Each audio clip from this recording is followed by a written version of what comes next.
Good morning. कैसे हैं आप लोग? तो आज हम लोग ना ये चालू कर रहे हैं। आपको पहले सिलेबस बता देते हैं कि ये पीडब्ल्यू का है और इसमें अच्छा से सारा कुछ पॉलिटी जो है अच्छे से कवर किया गया है। तो आज पहला चैप्टर हम लोग करने वाले हैं इसका। जैसे कि हिस्टोरिकल बैकग्राउंड है, अपना संविधान कैसे बना और कहाँ से ये रिजेंबल हुआ है, तो इसका ये दिया गया है। उसके बाद धीरे धीरे एक एक चैप्टर हम लोग करेंगे। इसमें टोटल अगर बात करें तो इसमें 22 चैप्टर है। तो 22 चैप्टर है और देखते हैं कितना दिन लगता है इसको खत्म करने में। उसके बाद अपना लोग फिर से कोई दूसरा सब्जेक्ट उठाएंगे। तो पहले ये देख लेते हैं। ठीक। तो आज हम लोग पहला चैप्टर करेंगे। तो इसमें अच्छा है कि फैक्ट्स दिया हुआ है अच्छे से, और आपको इसके अलावा कहीं से भी पढ़ने का कोई ज़रूरत नहीं है। जो भी एग्जाम में पूछा जाता है बिल्कुल मुझे सारा मिल गया यहाँ पे, इसलिए मैं ये रिकमेंड कर रहा हूँ इस चीज़ को कि भाई ये सही बुक है और फॉलो कर सकते हैं आप लोग। ठीक। तो चलिए शुरू करते हैं। इवोल्यूशन कैसे हुआ, हमारा इंडियन कॉन्स्टिट्यूशन कैसे बना, इसका इवोल्यूशन कैसे हुआ।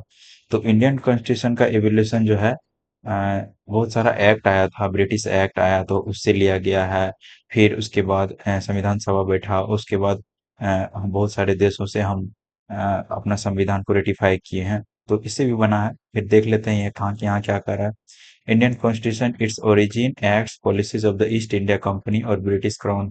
तो इंडियन ब्रिटिश ब्रिटिश जब ब्रिटिश शासन कर रहा था तो उसको भी दो भाग में हम बांटते हैं। एक बांटते हैं ईस्ट इंडिया कंपनी का शासन, दूसरा बांटते हैं क्राउन का शासन। तो दोनों से हम लोग अपना संविधान ड्रॉ किए हैं।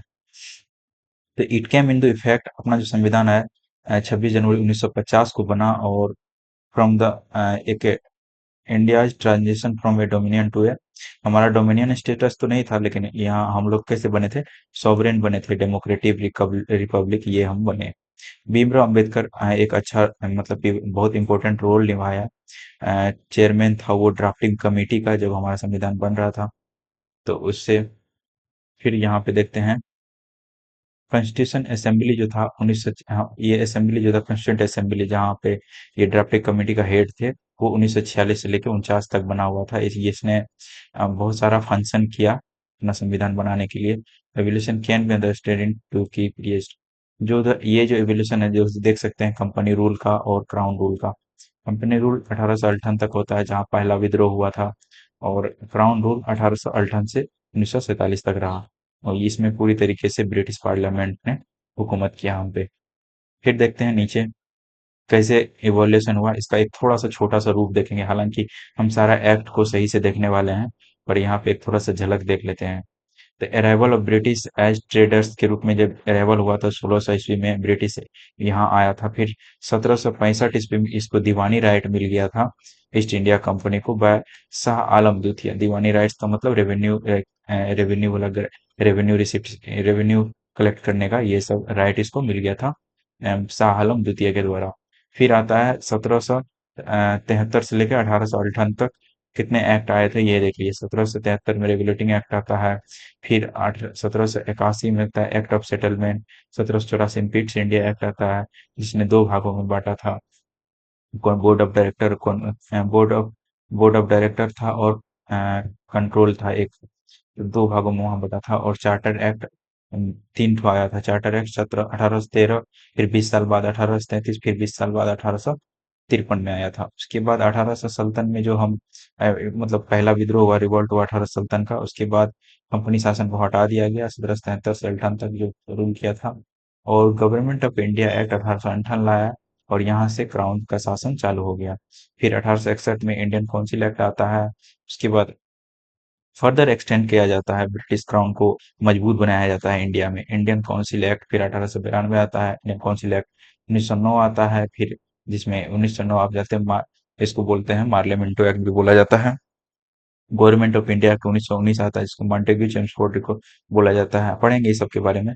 फिर आता है ईस्ट इंडिया कंपनी का 1935। फिर आता है 1947 का वो इंडिपेंडेंस एक्ट, और क्राउन का शासन समाप्त हो जाता है। उसके बाद हम लोग संविधान बनाते हैं। ठीक। तो यही आज देखना है, जहां तक हम लास्ट पढ़ा है अभी वहीं तक देखना है। कल देखेंगे हम लोग कैसे हमारा संविधान बना था और कौन सब मेंबर थे, ये सब कल देखेंगे। तो क्राउन रूल का हम बात करते हैं 1773 से 1858 तक। रेगुलेटिंग एक्ट जो पहले 1773 में था, आया था पहली बार, जहाँ पे गवर्नर जनरल था वारेन हेस्टिंग्स था। इसमें क्या कुछ खास था इस पहला रेगुलेटिंग एक्ट में? इसने तो सबसे पहले ब्रिटिश का जो ईस्ट इंडिया कंपनी था उस पे लगाम लगाने का कोशिश किया, ब्रिटिश क्राउन के द्वारा। यहाँ से ही चालू हो जाता है, ब्रिटिश पार्लियामेंट के द्वारा। तो फर्स्ट ब्रिटिश रेगुलेशन हुआ था यहाँ पे। मार्क या beginning of the British control over the east India company पे, ईस्ट इंडिया कंपनी के अफेयर पे उस पे कंट्रोल लाया, उसके कंट्रोल अफेयर पे कंट्रोल लाने का कोशिश किया। सेंट्रल एडमिनिस्ट्रेशन कर दिया गया, led the foundation of the centralize government का इसने फॉर्मुलेशन बनाया। और कंपनी का रूल जो था, कंपनी रूल जो था और ऑफिशियली रिकॉग्नाइज कर दिया गया कंपनी के पॉलिटिकल एंड एडमिनिस्ट्रेटिव अथॉरिटी से। इतना याद नहीं रखना आपको, बस ये याद रखना है कि ईस्ट इंडिया कंपनी का अफेयर पे कंट्रोल रखने लगा ब्रिटिश इंडिया। और फिर ब्रिटिश इंडिया हम जो कह रहे हैं कि ये ब्रिटिश क्राउन, तो पार्लियामेंट का हम बात कर रहे हैं। और ईस्ट इंडिया कंपनी एक कंपनी है जो ब्रिटिश का कंपनी है, भारत आई हुई है पहले तो व्यापार करने फिर शासन करने। तो ऐसे करके आपको समझना पड़ेगा। Central administration led by the foundation, ये समझ गए। उसके बाद गवर्नर जनरल अपॉइंटमेंट किया गया। तो यहाँ पे पहले जो था गवर्नर ऑफ बंगाल होता था, पहले 1773 से पहले गवर्नर ऑफ बंगाल, उसको गवर्नर जनरल ऑफ बंगाल कर दिया गया, गवर्नर जनरल ऑफ बंगाल। बाकी बाकी जो दो प्रोविंस था, जो कि मुंबई था और बॉम्बे बोलते हैं, और इसको एक मद्रास था। ये दोनों को इसमें ही, इस पावर को इसमें सम्मिलित कर दिया गया। और बाकी इसको गवर्नर जनरल ऑफ बंगाल कर दिया गया। 4 मेंबर एग्जीक्यूटिव काउंसिल इसको हेल्प के लिए दिया गया। सुप्रीम कोर्ट का एस्टेब्लिशमेंट होता है और 1774 में। और पहला बताइए कि पहला सुप्रीम कोर्ट का चीफ जस्टिस कौन था? प्राइवेट ट्रेड कोई नहीं कर सकता था और ब्राइब कोई नहीं ले सकता था, इस चीज पे भी प्रतिबंध लगाया गया है यहाँ पे। ब्रिटिश ओवर राइट मतलब, ब्रिटिश को ऐसा मतलब ऐसा जरूरत होने लगा कि कोर्ट ऑफ डायरेक्टर्स को बनाया जाए। बाद में तो बनता भी है कोर्ट ऑफ डायरेक्टर्स। फिर ये है, हाँ वही दिया गया प्रेसिडेंसी सबऑर्डिनेंस, मतलब बंगाल और मद्रास का जो था उसको सबऑर्डिनेट कर दिया गया, मतलब उसके अंदर ला दिया गया, बंगाल के गवर्नर जनरल के अधीन ला दिया गया। अमेंडिंग एक्ट कह सकते हैं 1781 को, या फिर एक्ट ऑफ सेटलमेंट कह सकते हैं। 1781 अमेंडिंग एक्ट 1773 का ही था। यहाँ भी वारेन हेस्टिंग्स ही गवर्नर जनरल था। और यहाँ पे क्या कर दिया गया, अ, अ, यहाँ पे सुप्रीम कोर्ट का जो था पावर को थोड़ा कम कर दिया गया, क्योंकि सुप्रीम कोर्ट को ये इससे दूर रखा गया कि ऑफिशियल एक्ट जो भी करता है pro exempted from the supreme court jurisdiction of court. Official act जो भी आता है या फिर काम कर रहा है, ब्रिटिश ऑफिसर्स जो भी काम कर रहा है, तो उसको सुप्रीम कोर्ट के जुरिस्डिक्शन में नहीं रखा जाए। रेवेन्यू मैटर में भी सुप्रीम कोर्ट को दूर रहने के लिए कहा गया। पर्सनल लॉ जैसे कि हिंदू मोहम्मडन लॉ, ये सबको अप्लाई किया गया। और फिर governor general in council, provincial court appeal directed to governor general in council and regulation जो था इसका, governor general in council empowered to frame regulation for provincial court and councils. फिर देखिए पिट्स इंडिया एक्ट, ये बहुत important है, वो वाला इंपॉर्टेंट उतना नहीं था, इतना दिमाग नहीं लगाना आपको ये सब। एक बस याद रखिए कि हाँ सुप्रीम कोर्ट का ऑर्डर को सही किया गया, हिंदू मुस्लिम का जो कोड था उसको कोडिफाई किया गया दो 1781 में, बाकी चीजें भूल जाइए। ठीक। इसमें क्या याद रखना आपको, पिट्स इंडिया एक्ट 1784 में, ये बहुत ही इंपॉर्टेंट है, क्योंकि इसमें जो फंड्स डायरकी लाया गया, ड्यूल गवर्नमेंट लाया गया। ड्यूल गवर्नमेंट का क्या मतलब था कि पॉलिटिकल अफेयर्स और कॉमर्शियल अफेयर्स दोनों को बांट दिया गया। बोर्ड ऑफ कंट्रोल, कंट्रोल कौन करता है? नेता लोग कंट्रोल करते हैं, तो वो पॉलिटिकल अफेयर्स संभालेंगे।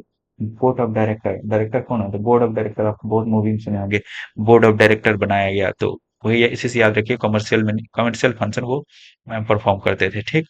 ये दो चीजें, बाकी आप भूल जाइए। यही दो चीज बहुत जरूरी था, और रहने दीजिए। 1786, एक्ट ऑफ 1786 अगर बात करें तो यहाँ पे अब कॉर्नवालिस आ गए हैं। यहाँ तक लॉर्ड हेस्टिंग था, वारेन हेस्टिंग था, अब कॉर्नवालिस आ गए हैं। कॉर्नवालिस को पहले तो ये अपॉइंटमेंट किया जाता है इस एक्ट के द्वारा। और फिर और पहले पहला गवर्नर जनरल था जो इसको कमांडर इन चीफ भी बनाया गया था, वो था लॉर्ड कॉर्नवालिस। दीवाल याद रखिए, वॉल से बहुत चीज आपको याद रखाएंगे, क्योंकि कॉर्नवालिस से वॉल, क्योंकि बहुत चीज जैसे कि सिविल सेवा का जनक ये सब कहा जाता है, बहुत चीज वॉल था, दीवाल था, इसे याद रखें। Commander in chief. हाँ, ओवरराइड अथॉरिटी इसको क्या गया था, कॉर्नवालिस को ऐसा पावर दिया गया कि वो जो काउंसिल का डिसीजन है उसको पलट सकता है, वीटो पावर समझ सकते हैं आप एक तरह से। 1786 आपको याद रखना है। उससे पहले क्या था, 1784 पिट्स इंडिया एक्ट, और ये 1786 था। ठीक, 2 साल बाद ही फिर 1793 आता है, जॉन सोर यहाँ पे गवर्नर जनरल होते हैं। और यहाँ पे एक्सटेंडेड कर दिया जाता है वही पावर को जो लोग कॉर्नवालिस को मिला था गवर्नर जनरल के रूप में, कि वो पावर को, काउंसिल के पावर को ओवरराइड कर सकता है, उसको आगे बढ़ा दिया जाता है। आपको ये सब याद नहीं रखना, बस वही इतना नहीं पूछेगा, पहला पूछेगा ये कि अपॉइंटमेंट जो किया था Lord Cornwallis commander in chief के रूप में, और इसको ओवरराइड कर सकता था डिसीजन को, ये चीज याद रखना है। और इसमें क्या याद रखना है, 1793 में, 1793 में हम आपको ये चीज भी याद नहीं रखना है। और यहाँ पे आपको याद रखना है, हाँ, या इनहेंस्ड गवर्नर जनरल का control over Bombay and Madras presidency. तो ये जो बंगाल का जो गवर्नर जनरल था उसका जो है अब कंट्रोल हो गया था पूरी की तरह से, बंगाल और मुंबई और मद्रास प्रेसिडेंसीज के अंदर ही आ गया था। और ट्रेड मोनोपोली जो था उसको आगे 20 साल के लिए बढ़ा दिया गया था। पहले 20 साल के लिए ही चलता था, 20 साल के बाद फिर से एक रिफॉर्म आता था और एक्ट आता था, फिर उस पे आगे डिसीजन लिया जाता था क्या होगा। तो 1793 में 20 जोड़िएगा तो कितना आ जाएगा, तो 1813 आ जाएगा। तो 1813 में फिर से नया एक्ट आएगा, देखिए आ गया ना। 1813 में ये एक्ट जब आता है, यहाँ पे मिंटो फर्स्ट था, याद रखिएगा वो। 1909 वाला जो हम पढ़ते हैं, मिंटो मिंटो एक्ट जो था, वहां पे मिंटो जो है वो दूसरा मिंटो है, यहाँ पे दूसरा मिंटो है। मार्ले मिंटो एक्ट जो पढ़ते हैं 1909 को, ये मिंटो दूसरा है, मिंटो फर्स्ट है, इसको मिंटो दूसरा बोलते हैं, मिंटो टू बोलते हैं इसको। और इसने ट्रेड मोनोपोली को जो है वो खत्म कर दिया, इंडेड द ट्रेड मोनोपोली खत्म कर दिया। लेकिन आप ये ईस्ट इंडिया कंपनी ट्रेड कर सकता था चाइना के साथ, और ट्रेड कर सकता था चीनी, सॉरी चाय, चाय के लिए ट्रेड कर सकता था, दो चीज में छूट दिया गया। बाकी पूरा मोनोपोली इसको खत्म कर दिया गया। ट्रेड मोनो मतलब ये ट्रेड तो कर सकता था, मोनोपोली खत्म कर दिया गया, इसका मतलब आप समझ रहे हैं कि कोई और भी कंपनी इंग्लैंड से आकर के ये चीज काम कर सकता था, ट्रेड कर सकता था, अब ये राइट मिल चुका था सबको। अरेस्टेड किया, लेकिन चाय और चाइना के साथ कोई कोई समझौता नहीं। अरेस्टेड किया, asserted British crown sovereignty over over company territories in India, यहाँ से वो कंपनी का शासन धीरे धीरे सॉवरेन की तरफ जाते रहेगा, या फिर बोलिए तो ऊंचा होते रहेगा। तो ये चीज तो हर एक्ट में ही दिखाया गया है। Forward local government impose taxes on the punish difficult, ये से छोड़िए आप। एक्सटेंडेड कंपनी रूल फिर से 20 साल के लिए बढ़ा दिया गया, जैसे 13 था तो अब क्या आ जाएगा, 33 आ जाएगा, 1833 में एक्ट आएगा।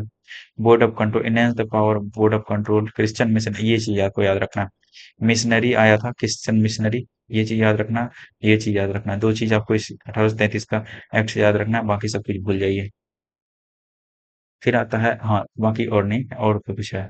1813 में ये चीज बहुत जरूरी है, 1 लाख रुपया इंडियन एजुकेशन को सही करने के लिए हर साल इन्वेस्टमेंट किया जाएगा, ये चीज भी बोला गया इस चीज में, 1813, 1813 का एक्ट में, ठीक। फिर बाकी चीज भूल जाइए। 1833 में क्या था, विलियम बेंटिक, विलियम बेंटिक जो governor general of India, William Bentinck था उस टाइम। और 1833 में बेंटिक, याद रखना है, first governor governor general of India कौन बना था, तो ये विलियम बेंटिक ही था। और उससे पहले अगर बात करें गवर्नर, जो पहला first governor general of Bengal कौन बना था, जीजीबी, अगर बात करें गवर्नर जनरल ऑफ बंगाल कौन बना था, तो ये था वारन हेस्टिंग्स, ये वारन हेस्टिंग्स था। और पहला गवर्नर जनरल ऑफ इंडिया ये बना था William Bentinck. Final step towards the centralization, तो सेंट्रलाइजेशन धीरे धीरे तो हो ही रहा था, ऑल इंडिया कैरेक्टर, तो ये सब छोड़िए आप। और यहाँ पे आपको याद रखना है क्या, कंपनी का मोनोपोली जो था चाइना और टी के साथ, उसको अब फिर, हाँ उसको भी अब खत्म कर दिया गया। आपको याद होगा 1813 ईस्वी में जो चाइना के साथ और चीनी के साथ व्यापार जो था, चीनी बोल रहा हूँ, चाय पत्ती के साथ जो व्यापार था, ये दोनों को छोड़ के बाकी सब पे मोनोपोली खत्म हो गया था। लेकिन 1833 में इन दोनों पे भी मोनोपोली खत्म कर दिया गया। और India, government of India, Indian council की जगह गवर्नमेंट ऑफ इंडिया इस टर्म को जानने लगा। गवर्नर जनरल ऑफ बंगाल को अब गवर्नर जनरल ऑफ इंडिया कहने लगा। और पहला गवर्नर जनरल ऑफ इंडिया कौन बनेगा, जो last governor general of Bengal रहेगा, जैसे कि कौन था वो, विलियम बेंटिक था। फिर लॉर्ड विलियम बेंटिक बना और यही दिया गया है। नेक्स्ट। चलो आगे रहने दीजिए, ये सब नहीं पढ़ना आपको। क्या है, एक बार फिर से मैं रिकॉल करा दूंगा ये इस एक्ट को पूरा। और यहाँ प्रपोज किया गया, open competition for civil services को प्रपोज किया गया from the court of directors, ना कि इसको इनेक्ट अगले एक्ट में किया जाएगा, 1853 में इनेक्ट कर दिया जाएगा इसको। इंडियन लॉ काउंसिल एस्टेब्लिश किया गया यहाँ पे 1834 ईस्वी में। पहला इसका जो चेयरमैन था लॉर्ड मैकियावेली थे, ये बहुत इंपॉर्टेंट है। और ये इंपॉर्टेंट है, पहला प्रपोज किया गया ओपन कंपटीशन, और इंडियन लॉ कमीशन 1834 में आया, और मैकियावेली को यहाँ पे पहला लॉ कमीशन का चेयरमैन बनाया गया। ये चीज याद रखना है। फिर आपको इसमें ये याद रखना है, चाइना के साथ व्यापार भी खत्म कर दिया गया, और चाय पत्ती का व्यापार भी खत्म कर दिया गया, मोनोपोली जो था। इतना चीज याद रखना है आपको 1833 के एक्ट से, बाकी आप सारे भूल जाइए। फिर 1853 एक्ट आता है, यहाँ पे लॉर्ड डलहौजी था। यहाँ पे governor general of India Lord Dalhousie थे। और ये last series of charter act था, इसके बाद तो इंडियन काउंसिल एक्ट आने लगेगा, क्योंकि 1800 का विद्रोह के बाद इंडियन काउंसिल एक्ट आएगा। फिर यहाँ पे सेपरेट कर दिया गया 1853 में, 53 का मतलब सेपरेट, तीन का मतलब सेपरेट, लेजिस्लेटिव और executive function of the governor general of council. यहाँ पे लेजिस्लेटिव और एग्जीक्यूटिव फंक्शन को दोनों को अलग कर दिया गया। इंट्रोड्यूस किया गया local representation in the Indian legislative council with 6 new legislative councillor controlling 12 में। यहाँ पे याद रखिए, ये बस ये याद रखिए, local representation India in the Indian legislative council में लोकल रिप्रेजेंटेशन हो सकता था, यहाँ से 1853 का एक्ट से, 1853 का एक्ट है। बाकी ये सब चीज भूल जाइए आप। मिनी पार्लियामेंट कहा गया, लेजिस्लेटिव काउंसिल जो फंक्शन करता था उसको मिनी पार्लियामेंट, इसी में पहली बार इंडियन को रिप्रेजेंट करने का मतलब लोकल रिप्रेजेंटेशन का मांग उठा था। और यहाँ पे इम्प्लीमेंट किया गया open competition for civil services. ठीक, और मैकियावेली कमेटी बैठा यहाँ पे 1854 ईस्वी में। Fourth law law member gained voting right as full of the member, ये सब याद नहीं रखना। फिर आता है क्राउन रूल 1858 से। आप देख लिए, यहाँ पे ईस्ट इंडिया कंपनी का रूल खत्म होता है, और यहाँ क्राउन रूल 1858 से 1947 तक चलता है। गवर्नमेंट ऑफ इंडिया एक्ट 1858 का अगर हम बात करें, तो act of the good governance of India, ये आपको याद रखना है। आपको दे देगा गुड गवर्नेंस ऑफ एक्ट कौन सा होगा, फर्स्ट एक्ट दे देगा आपको, आपको छटना होगा। एक्ट ऑफ 1858 का जो है वो गुड गवर्नेंस ऑफ एक्ट था। और लॉर्ड कैनिंग जो था, पहला बार जो हुआ था वो गुड गवर्नेंस, बाकी में भी गुड गवर्नेंस को दोहराएगा। जैसे कि आपको पहले पूछेगा कि आप बताओ रिस्पॉन्सिबल गवर्नमेंट पहली बार कब आया था, तो 1919 में पहली बार रिस्पॉन्सिबल गवर्नमेंट का बात हुआ था। गुड गवर्नेंस का बात 1898 में। यहाँ पे लॉर्ड कैनिंग था। अब बताओ कि यहाँ पे गवर्नर ऑफ इंडिया एक्ट में, अब यहाँ पे गवर्नर जनरल ऑफ इंडिया हटा करके वायसराय ऑफ इंडिया कर दिया गया, तो पहला वायसराय कौन बनेगा, जो last governor general of India होगा, मतलब कैनिंग। कैनिंग से आपको ऐसे रख सकते हो, कैन। कैन का मतलब क्या होता है, सकना। क्या ये कर सका, क्या कर सका, क्या ये युद्ध रोक सका 1800 का, हाँ भाई इसने रोक दिया। और सबको इसने जेल में डाल करके ये रोक रोक दिया। अच्छा, तो इसका मतलब ये कर सकता था, इसका मतलब ये बन सकता था, क्या बना होगा, वायसराय ऑफ द इंडिया। मतलब थोड़ा सा निमोनिक्स बना करके कर सकते हैं, क्योंकि इतना गवर्नर जनरल है, आप दिमाग में भसड़ हो जाता है। Evolution of the east India company, east India company का एवोल्यूट कर दिया गया, और क्राउन को यहाँ पे अपहोल्ड किया। और फिर आता है वायसराय, अगर बात करें इंडिया का, तो governor general become the viceroy, Lord Canning as the first appointing. वही चीज है बाद में जो बताया आपको। डुअल गवर्नमेंट को खत्म कर दिया गया, जैसे कि बोर्ड ऑफ कंट्रोल, यहाँ ये जरूरी है, बोर्ड ऑफ कंट्रोल और ये चीज जरूरी है, कि इसमें सारे जरूरी है। बोर्ड ऑफ कंट्रोल और कोर्ट ऑफ डायरेक्टर्स दोनों को खत्म कर दिया गया। न्यू ऑफिस जो है secretary of the state of the India, ये भी जरूरी है। एक नया ऑफिस खोला गया, अगर तुम ये दोनों को खत्म कर रहे हो तो कोई तो खोलोगे, तो secretary of state for the India जोड़ा गया, जिसमें 15 मेंबर बॉडी होता था, जिसमें कि इसका जो हेड होता था, इसका हेड को सेक्रेटरी बोलते थे, और 15 मेंबर बॉडी इसको असिस्ट करने के लिए होता था। ये इंडिया के लॉ मेंबर्स के लिए फंक्शन करता था। इंग्लैंड में इसका ऑफिस होता था, वहीं का एक एमपी होता था, जो यहाँ का सेक्रेटरी होता था, समझे। तो और उसका सैलरी भी यहीं से जाता था। Corporate body formed in the form in the separate secretary to state in council separate, ये सब बोल दिया गया। तो आपको यहाँ पे 1858 का एक्ट बहुत जरूरी है, क्योंकि यहाँ पे क्राउन शासन चालू हो गया और वायसराय को चेंज कर दिया गया। वायसराय आ गया किसके जगह, गवर्नर जनरल ऑफ इंडिया की जगह पहला कौन बना? कैनिंग बना। ड्यूल गवर्नमेंट खत्म कर दिया गया यहाँ पे। बोर्ड ऑफ कंट्रोल और बोर्ड ऑफ डायरेक्टर, सुनिए बस आपको सुनना है बस। दिमाग से सुनिए, मैं आपको दोहरा दूंगा। न्यू ऑफिस यहाँ क्रिएट किया गया, सेक्रेटरी ऑफ स्टेट, जहाँ को 15 मेंबर होता था। इसका हेड होता था सेक्रेटरी, जो जिसका ऑफिस इंग्लैंड में होता था, और यहाँ का सैलरी से जाता था उसको सैलरी। फिर आता है इंडियन काउंसिल एक्ट 1861, जस्ट 1858 के बाद 61 में। इसके बाद जल्दी जल्दी आने लगा, क्योंकि जानते थे विद्रोह तेज होने लगा था। तो इंडियन काउंसिल एक्ट और मांग ज्यादा बढ़ने लगी थी, तो वहां को उसको रिफॉर्म तो लाना ही था। तो इंडियन काउंसिल एक्ट 1861 आता, अब ये काउंसिल एक्ट आएगा। तो यहाँ भी कैनिंग ही था, आपको पता है कैनिंग कहाँ था? 1858 में भी यहाँ भी कैनिंग ही था। Viceroy could nominate Indians as non official member as the, ये बहुत जरूरी है। नॉन ऑफिशियल, एक क्वेश्चन हम इधर ही देखे हैं, यहाँ ऑफिशियल करके एक क्वेश्चन पूछ लिया था। क्या जो इंडियन को नॉमिनेट किया जाता था वायसराय के काउंसिल में, वो ऑफिशियल मेंबर होता था? तो नहीं, वहाँ नॉन ऑफिशियल मेंबर होता था, ऐसे करके पूछा था। लॉर्ड कैनिंग नॉमिनेटेड करता था, 3 आदमी को, 3 इंडियन को नॉमिनेट कर सकता था इंडियन काउंसिल एक्ट में। इंडियन काउंसिल में जो वायसराय का काउंसिल होता था, जिसमें कि अगर हम पहली बार बात करें तो यहाँ पे बना था राजा, बनारस का राजा, और मद्रास पटियाला का राजा बना था, और दिनकर राव, ये तीनों नाम याद रख सकते हैं आप। वैसे पूछता तो नहीं है। रिस्टोर कर दिया यहाँ लेजिस्लेटिव पावर, यहाँ पे डिसेंट्रलाइजेशन चालू हो गया। कहाँ से? 1861 से यहाँ से डिसेंट्रलाइज चालू हो गया। मुंबई और मद्रास को पावर फिर से दे दिया गया। और न्यू लेजिस्लेटिव, ये भी जरूरी है, ये भी जरूरी है। New legislative council for Bengal 1862 में, ना भी जरूरी नहीं है। और इंडियन द वायसराय इशू, हाँ यहाँ पे वायसराय जो है ऑर्डिनेंस जारी कर सकता था इमरजेंसी के टाइम में। ये वैलिड होता था 6 मंथ के लिए, without the consent of council, council के कंसेंट के बिना भी। और यहाँ पे पोर्टफोलियो सिस्टम भी है, अभी देखते हो कोई सरकार के पास एक पोर्टफोलियो होता है, जैसे नितिन गडकरी के पास रोड एंड ट्रांसपोर्ट का पोर्टफोलियो है। मतलब रोड एंड ट्रांसपोर्ट में जो भी उसको चेंजेस करना है इंडिपेंडेंटली वो कर सकता है। यहाँ पे उसको प्राइम मिनिस्टर या फिर किसी खास मिनिस्टर से उसको बातचीत नहीं करना पड़ेगा अपने पोर्टफोलियो में काम करने के लिए। हालांकि ऐसा इतना भी स्पष्ट नहीं होती है चीजें, बात तो यहाँ डेमोक्रेसी में ऐसे ही होती है कि भाई अ, हर किसी को हर किसी पे डिपेंड है, हर किसी को हर किसी पे से काम है। तो आपको आपको ऊपर के नेता को आप कितना भी ईमानदार हो, आपको ऊपर के नेता का बात सुनना ही पड़ेगा। उसके पक्ष में, अपने पार्टी के पक्ष में काम तो करना ही पड़ेगा। This is called democracy. Indian council act 1892, Indian council act 1892 की अगर बात करें, तो जस्ट कितने साल बाद आ गया ये? इससे पहले था 1861 का हम बात कर रहे थे, पोर्टफोलियो सिस्टम। एक बार फिर से दोहरा देते हैं, 1861 का पोर्टफोलियो सिस्टम था। यहाँ पे नॉन ऑफिशियल मेंबर को एंट्री दिया गया था वायसराय के काउंसिल में। पहला बना था यहाँ पे बनारस का राजा, पटियाला का राजा दिनकर राव, ये बना था। 1861 का हम बात कर रहे हैं, फिर से आपको याद दिला दे।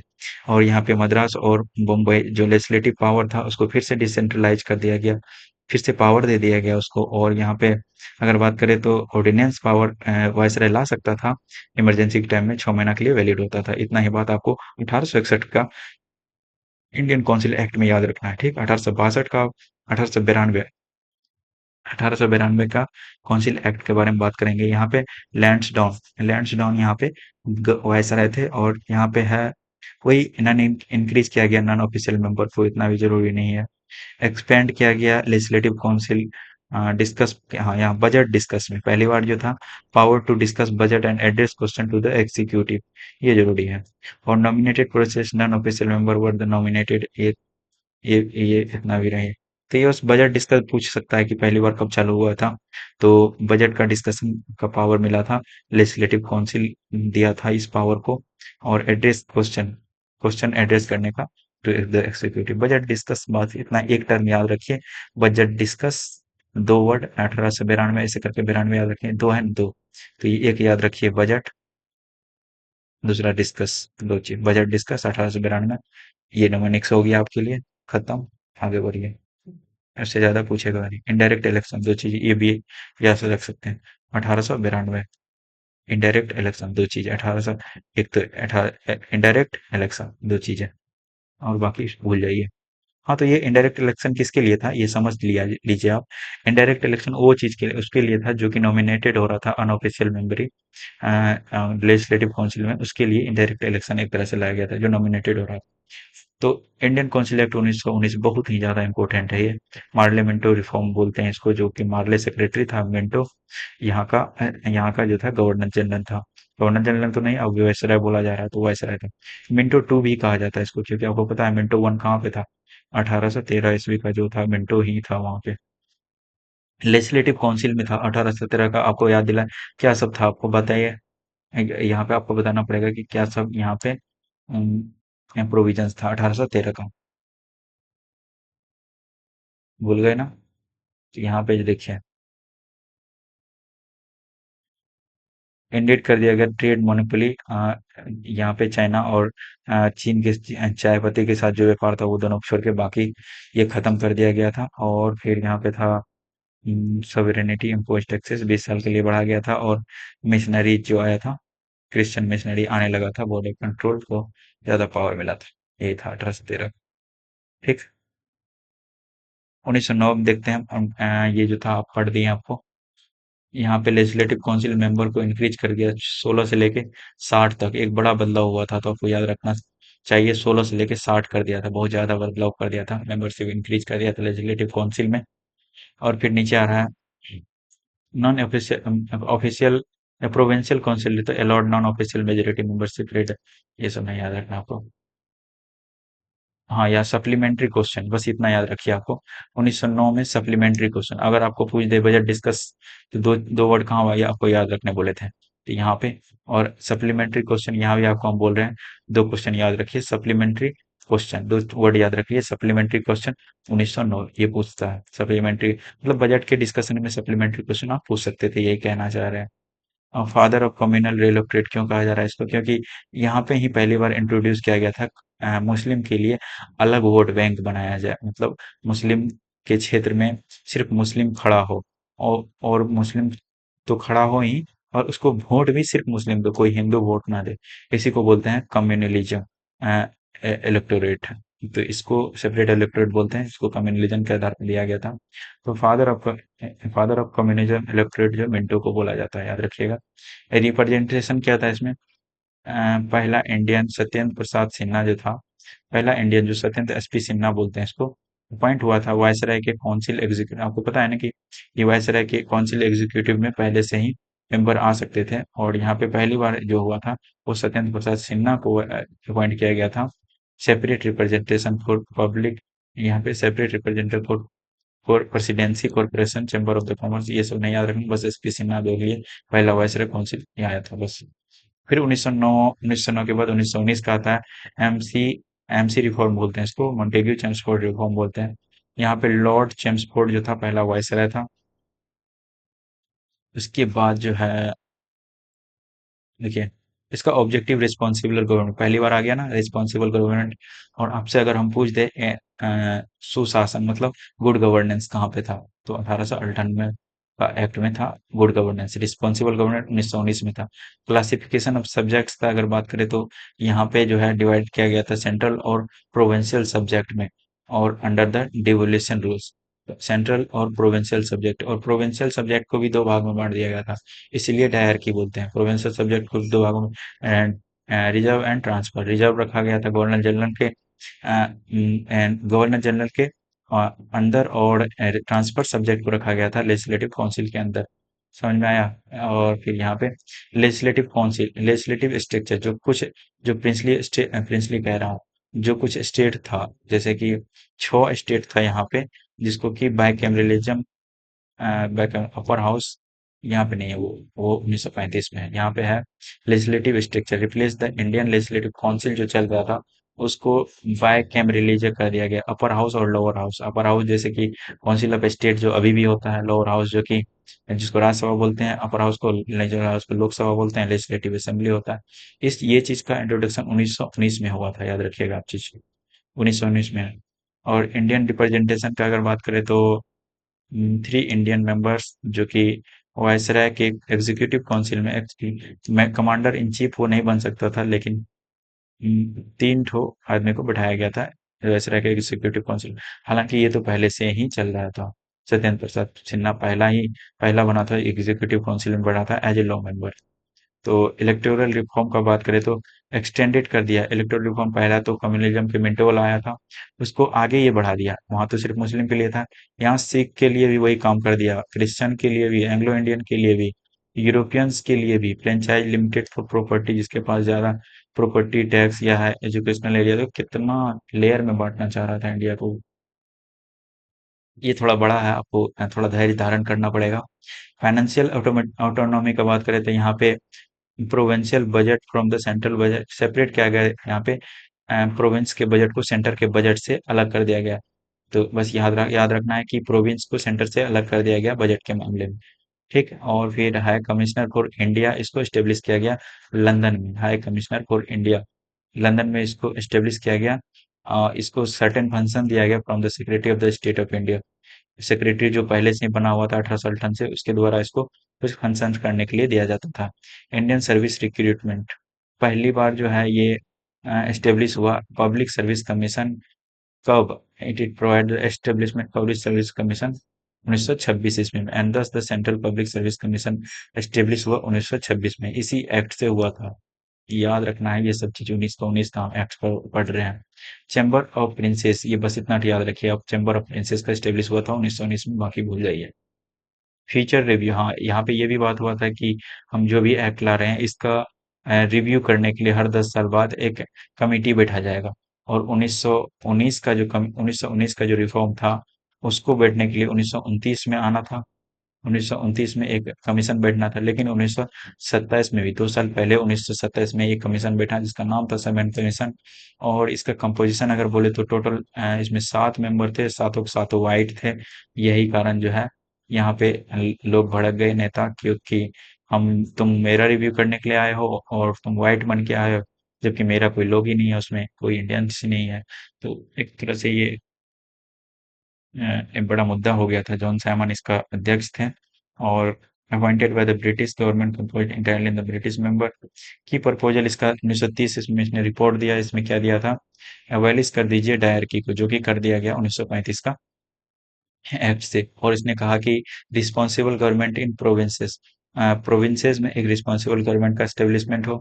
Creation of federation of British India and the princely state, और एक फेडरेशन बनाने की बात कहा गया जो कि कभी बना ही नहीं, क्योंकि प्रिंसली स्टेट ने साथ नहीं दिया। Maintenance of communal electorate, communal electorate को और ज्यादा बढ़ाने की कोशिश किया गया, मेंटेनेंस किया गया। मेंटेनेंस करने के लिए कहा गया था। इसी के पक्ष में कम्युनल अवार्ड भी चालू किया गया 1932 ईस्वी में, जो कि प्राइम मिनिस्टर वहां का जो था रामसे मैकडोनाल्ड, उसके द्वारा चालू किया गया। और सेपरेट इलेक्टोरेट यहाँ पे मुस्लिम, सिख, इंडियन, क्रिश्चियन और रंगो। और यहाँ पे इसको और एक्सटेंड कर दिया गया शेड्यूल कास्ट के लिए, मतलब कि डिप्रेस क्लास के लिए। गांधी जी भड़क गए इससे, क्योंकि गांधी जी को लगा था कि गांधी जी को ऐसा लगा कि अगर इससे और ये बढ़ाते-बढ़ाते मतलब हर एक जाति को बाँट देगा ये देश में। तो उसने पूरा आमरण फास्ट रख दिया यरवदा जेल पूना में। तो फिर एक पूना पैक्ट होता है जिसमें कि अम्बेडकर और गांधी जी कांग्रेस की तरफ से है, और अम्बेडकर के बीच में ये, क्योंकि ये सही था, क्योंकि अम्बेडकर इसके पक्ष में था डिप्रेस क्लास के, जो ये एक्सटेंड किया था। तो फिर इसके बीच में एक पैक्ट होता है, हम उसको पूना पैक्ट बोलते हैं 1932 ईस्वी में। और फिर यहाँ पे प्रिजर्व किया जाता है Hindu joint electorate and preserve seat for the. तो हालांकि ये तब बात कर लिया जाता है कि चलो ऐसा नहीं करेंगे तो रिजर्व सीट तो रखोगे डिप्रेस क्लास के लिए, वही आप देखते हैं बाद में जब कमेटी बैठी तो वो आरक्षण आया। तो वही डिप्रेस क्लास को आरक्षण दिया गया। गवर्नमेंट एक्सेप्टेंस अगर बात करें तो हाँ, इस चीज को गवर्नमेंट एक्सेप्ट कर लिया। 1935 का एक्ट था, 1935 के एक्ट में इस रिपोर्ट को एक्ट कर लिया। तो 1935 का ये सारा कुछ हम 1919 में देख रहे थे। चलो 1935 का एक्ट है लॉर्ड विलिंगटन। 1935 में Lord Willingdon, government of India act 1935 mark the significant step towards a responsible government. यहाँ भी रिस्पांसिबल गवर्नमेंट आएगा। जहाँ पे 331 सेक्शन था, 10 शेड्यूल था, ऑल इंडिया फेडरेशन बनाने का बात किया गया, लेकिन पार्टिसिपेशन नहीं दिया प्रिंसली स्टेट्स, तो इन्हें बनाया ही नहीं गया। यहाँ पे पावर को डिवाइड किया गया 3 भागों में। 1935 पढ़ रहे हैं, बार बार मैं आपको याद दिला दूं। तो फेडरल को बांटा गया 59 में, प्रोविंशियल को 54 में, कनकरेंट 36 में बांटा गया। और residual power assign to the viceroy. और यहाँ पे प्रोविंशियल ऑटोनॉमी जो है प्रेसिडेंट पावर वायसराय को दिया गया। प्रोविंशियल ऑटोनॉमी दिया गया, जो प्रोविंशियल को दो भागों में डायरकी था वहां पे ऑटोनॉमी कर दिया गया। और सेंटर में जो कि ऑटोनॉमी था वहां पे डायरकी इंट्रोड्यूस किया है सेंटर में। यहाँ पे दो भागों में बांटा गया। ऑटोनोमस गवर्नमेंट गवर्नमेंट 37 ये रहने देते हैं। बाइकैमरलिज्म यहाँ पे जो है बाइकैमरल 6 स्टेट में लाया गया। अभी याद करते हैं कबूतम करके, कबूतम करके जहाँ की ये आता महाराष्ट्र, ये तेलंगाना आता है, उत्तर प्रदेश, बिहार, आंध्र प्रदेश और कर्नाटक यहाँ पे है।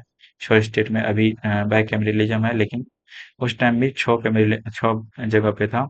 यहाँ पे बंगाल था, बॉम्बे, मद्रास, बिहार, असम और यूनाइटेड प्रोविंस था, यहाँ पे था। Introduce separate electorate for depressed class and women and labours. Separate class introduce separate electorate for depressed class, separate electorate for depressed class, women and labourers. यहाँ भी वही बात कर रहे थे कि वुमेन और लेबर ये सब के लिए सेपरेट इलेक्टोरेट का व्यवस्था किया जाए। तो यहाँ पे जो है मतदान जो 14% टोटल पॉपुलेशन का, इसको एक्सटेंड कर दिया गया था। और रिजर्व बैंक ऑफ इंडिया बनाने के बाद था federal and the provincial service commission, ये सब था। फेडरल कोड जो 1937 में बना, आपको याद रखा, बर्मा को अलग कर दिया गया। 1935 का बात कर रहे हैं इंडिया से। और दो नया प्रोविंस, ओडिया और सिंध। ओडिया यहाँ पे, सिंध यहाँ पे, दोनों को बनाया गया। और इंट्रोड्यूस किया गया safeguard of the minority interest के सेफगार्ड के लिए, and establish the federal railway authority and authority general, ये सब। फिर 1947 का हम इंडिपेंडेंस एक्ट करते हैं, जहाँ पे लॉर्ड माउंटबेटन वायसराय था। और पार्टीशन प्लान आया है इसमें, जिसको लॉर्ड माउंटबेटन प्लान भी बोलते हैं। 3 जून 1947 को ये आया था, जिसने एक्सेप्ट किया कांग्रेस और मुस्लिम दोनों की, हम आजादी लेंगे 15 अगस्त 1947 को। डोमिनियन एस्टेब्लिश किया गया, क्रिएटेड टू इंडिपेंडेंट डोमिनियन। अच्छा, यहाँ डोमिनियन एस्टेब्लिश किया गया था, दो डोमिनियन। यहाँ इस एक्ट से, माउंटबेटन प्लान से कह सकते हो, या फिर इंडिपेंडेंट एक्ट से, इंडिपेंडेंस एक्ट से, इंडिया और Pakistan with the right to exile the British Commonwealth. यहाँ पे गवर्नेंस चेंजेज अगर बोल दे तो, गवर्नेंस चेंजेज एबलिश किया गया यहाँ पे। हम 1947 का बात कर रहे हैं। एबलिश किया गया है, ऑफिस ऑफ द वायसराय के एबलिश कर दिया, और गवर्नर जनरल को फिर से रीएस्टेब्लिश कर दिया है दोनों डोमिनियन के लिए। तो इंडिया के लिए जो बना था गवर्नर जनरल, फिर ने माउंटबेटन को ही बनाया था अपना, लेकिन वो लोग कुछ और, शायद कोई मुस्लिम था, रामकत अली, वो उसको बनाया था। तो लेजिस्लेटिव अथॉरिटी, ठीक है, ये सब समझ गए। End of the end of the British control का एंड हो गया, सेक्रेटरी का पावर चले गया, सिविल सर्विसेज, ये सब आपको देख लीजिएगा, जरूरी नहीं है। हाँ, यहाँ पे लॉर्ड माउंटबेटन को पहला गवर्नर जनरल बनाया गया इंडिया का, और constituent assembly form 1986 become the parliament of India. हो गया। अब देखिए, जब पहला पार्लियामेंट बना, तो इसमें कैबिनेट मिनिस्टर बना होगा पहला। तो ये 14 मिनिस्टर दिए गए हैं, इसको आप याद कर लीजिए। जवाहरलाल नेहरू जो था पहला प्राइम मिनिस्टर बना था, ये तो पता ही है, इसको हटा ही दीजिए। एक्सटर्नल मिनिस्टर ये भी पता होगा। कॉमनवेल्थ का बना था, और साइंटिफिक रिसर्च का बना था। सरदार वल्लभ भाई पटेल होम मिनिस्टर तो था ही। इंफॉर्मेशन और ब्रॉडकास्टिंग एंड स्टेट्स का भी था। और Rajendra Prasad food and agriculture के लिए था। अबुल कलाम आजाद, कलाम से याद लीजिए, कलम याद रखिए, पेन, पेन से एजुकेशन, ऐसे करके याद रखिए। John Mathai railway and transport थे। और यहाँ पे आर के सन्मुख चेट्टी जो फाइनेंस के लिए थे, याद रखेंगे। और फिर डॉक्टर अंबेडकर, ये लॉ के लिए था। और जगजीवन राम, जगजीवन राम जीवन भर मजदूर रहोगे, ऐसा मतलब, बस याद करने के लिए, या फिर राम मजदूर। और सरदेव बलदेव, बलदेव मतलब बल है, डिफेंस वाला। अमृता कौर, राजकुमारी अमृता, भाई अमृत पीली है, हेल्थ सही है उसका, ऐसे करके याद रखिए। सी एच भाभा, ये कॉमर्स का था। रफी, सी एच भाभा जो था, ये कॉमर्स मिनिस्ट्री संभाले हुए थे। रफी मोहम्मद किदवई, ये कम्युनिकेशन के लिए था। श्याम प्रसाद मुखर्जी ये थे इंडस्ट्रीज एंड सप्लाईज के लिए है। श्याम प्रसाद मुखर्जी। वी एन गडगिल, गडगिल का अगर बात करें तो वी एन गडगिल, ये works mines the power plant. आपको पहला चैप्टर खत्म हो गया। दूसरा चैप्टर क्या है? Making of the Indian constitution, इसको हम लोग कल देखेंगे। Making of the Indian constitution. लगभग 1 घंटे का वीडियो तो हो ही गया होगा। नहीं, 39 मिनट ही हुआ है।